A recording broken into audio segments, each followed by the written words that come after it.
Assalomu alaykum hurmatli kuzatuvchilar. Sizlar bilan yana Bahriddinov Olimjon. Azizlarim, bugungi mavzuda o'zini keraksiz, qadrsiz, o'rni yo'q va yolg'iz qolishdan qo'rqadigan insonlar haqida gaplashamiz. Bu insonlarni umumiy birlashtirib turadigan bir nechta jihatlari bor. Ular sevilmay qolishdan, yolg'iz qolishdan, insonlar ulardan yuz o'girib ketishidan ong osti darajasida qo'rqishadi. Ya'ni men qanaqadir ishlarni qilsam yoki qanaqadir harakatlar qilsam, o'zimni qalbim bilan o'zim istaganimdek yashasam, ular mendan, ya'ni insonlar, yaqinlarim voz kechadi deb o'ylashadi. Endi bu narsa qayerdan shakllanadi? Aslida biz bir narsani tushunishimiz kerak. O'sha keraksizlikni, qadrsizlik, u yolg'iz qolishdan qo'rquv bo'ladimi, tashlab ketilishdan, muhabbatsiz qolib ketishdan qo'rquv bo'ladimi? Barchasi o'zi bizni foydamizga xizmat qiladi. Ya'ni ular o'zimiz bilmagan holatda qachondir ong ostimizga kirgizgan va biz o'rnatgan, bizdan bexabar, bizni foydamiz uchun ishlayotgan dasturlar. Buni orqasidan nima bo'ladi? İnsanlar doim qo'rquvda yashaydi. Qo'rquv bu energiyani siqilgan holat. Siz doim qo'rquvda yashayversangiz, bu bora-bora stressga olib boradi sizni. Ya'ni siz stressga tushasiz, tez-tez depressiyaga berilasiz, insonlardan tez-tez xafa bo'lishni boshlaysiz. O'zingizni ojiz, bechora yoki tan olinmagandek his qilasiz. Tan olinmagan insondek. Bu tuyg'ular bolalikdan juda ham oddiy bo'lgan narsalardan shakllanadi. Ya'ni bu birdaniga paydo bo'lgan narsa emas. Bularning shakllanishi bo'lishi mumkin. Yoshligida bolalarga aytiladi: "Sen ovqatingni yesang, men seni yaxshi ko'raman. Sen 5 baho olib kelsang, men seni yaxshi ko'raman." Ya'ni o'shandagina sen yaxshi insonsan. Sen men aytgan ishlarni qilsang, o'shanda sen yaxshi insonsan. Sen darslaringni qilsang, o'shanda sen yaxshi insonsan. Bu bola bora nimaga o'rganadi? E'tibor bering, sevgini shart bilan qabul qilishga o'rganadi. Ya'ni o'ylaydiki, men shunchaki sevilishga noloyiqman. Men shunchaki sevila olmayman. Men shunchaki o'zimni o'zim qabul qila olmayman. Men sevilishim uchun, men o'zimni sevishim uchun, insonlar meni sevishi uchun, atrof olam meni qabul qilishi uchun deb o'ylaydi. Men nimadir qilishim kerak. Nimanidir isbotlashim kerak, nimanidir ko'rsatib qo'yishim kerak deb o'ylaydi. Natijada bu nimaga olib boradi? Siz mashina olaman deysiz, uy qilaman deysiz, kimnidir ko'nglini olmoqchi bo'lasiz, kimgadir qanaqadir yaxshi ishlar qilmoqchi bo'lasiz. Hammasini tagini shunday olib qarasangiz, boshqa birov uchun yashash yotibdi. Siz o'zingizni qalbingiz uchun, o'zingizni ko'nglingiz uchun, o'z xohishlaringiz bilan emas, boshqa birovlar uchun, odamlar uchun yashayapsiz. Ya'ni insonlarni qachonki ko'nglini olsam, ular meni o'shanda yaxshi ko'radi. Ular meni yaxshi ko'rgandan keyin men o'zimni o'zim yaxshi ko'raman. Ya'ni o'zingizni qabul qilish uchun bo'lyapti o'sha. O'ylab ko'ring, balki sizni ham o'sha butun orzularingiz, maqsadlaringiz, oldingizga qo'ygan rejalaringiz kimnidir ko'nglini olish uchun, kimgadir loyiq bo'lish uchun, yaxshi farzand bo'lish uchundir, yaxshi er yoki yaxshi xotin bo'lish uchun harakat qilayotgandirsiz. Agar siz tashlab ketilishdan qo'rqsangiz, bolaligingizda doim mana shu so'zlar bilan qo'rqitilgandirsiz. Ya'ni siz o'ylaysizki, agar men erimga yoki xotinimga o'zim istaganimdek munosabatda bo'lsam, o'zim xohlaganimdek gapirsam, xohishlarimni aytsam, ya'ni o'zim istaganimdek munosabatda bo'lish nima degani?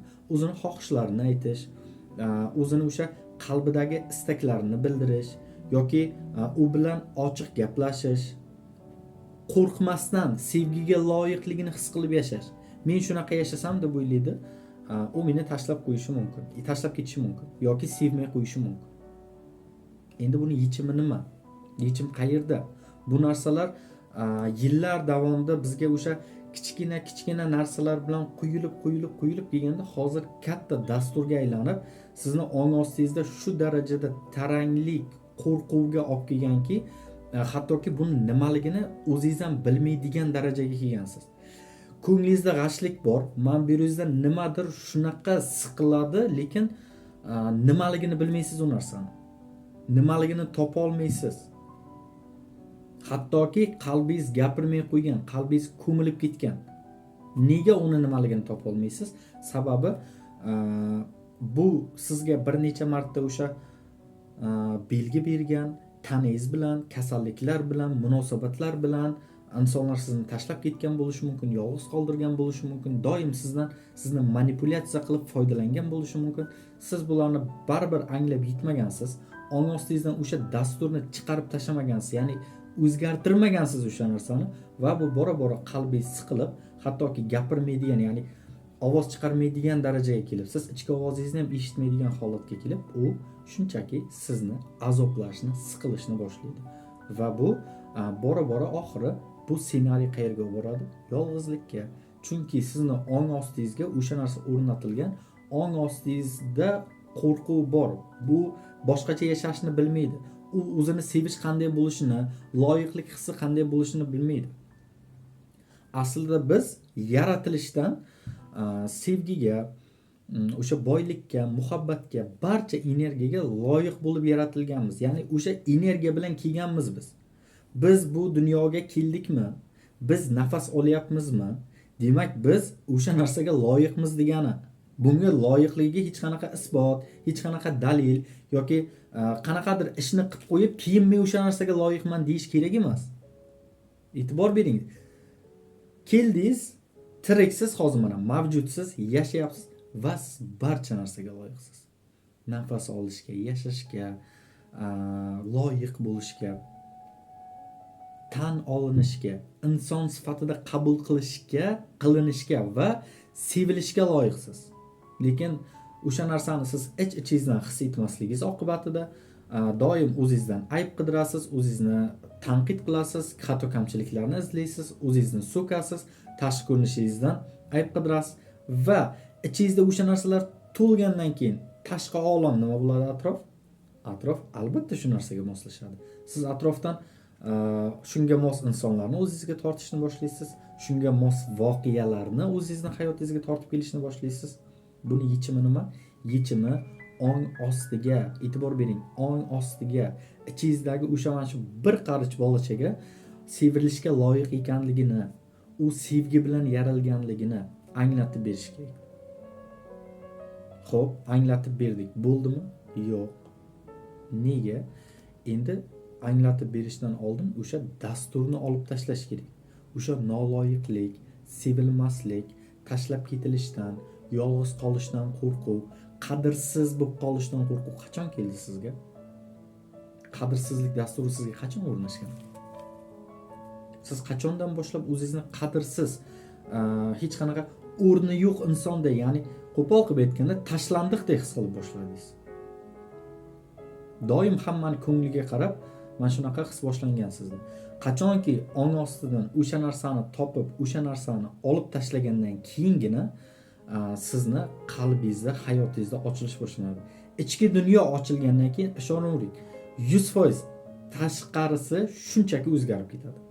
Faqat ana shu narsani anglagan holatda olib tashlangandan keyin o'rniga yangi dasturlar o'rnatish kerak. Sizni muammolaringizga qarab dasturlar tuzib, o'sha dasturlarni ong ostiga o'rnatsa, siz umuman yolg'izlik, qadrsizlik, qo'rquv, siqilish, o'zingizdan kamchilik topib ayblash, bu hissiyotlarni his qilishni to'xtatasiz.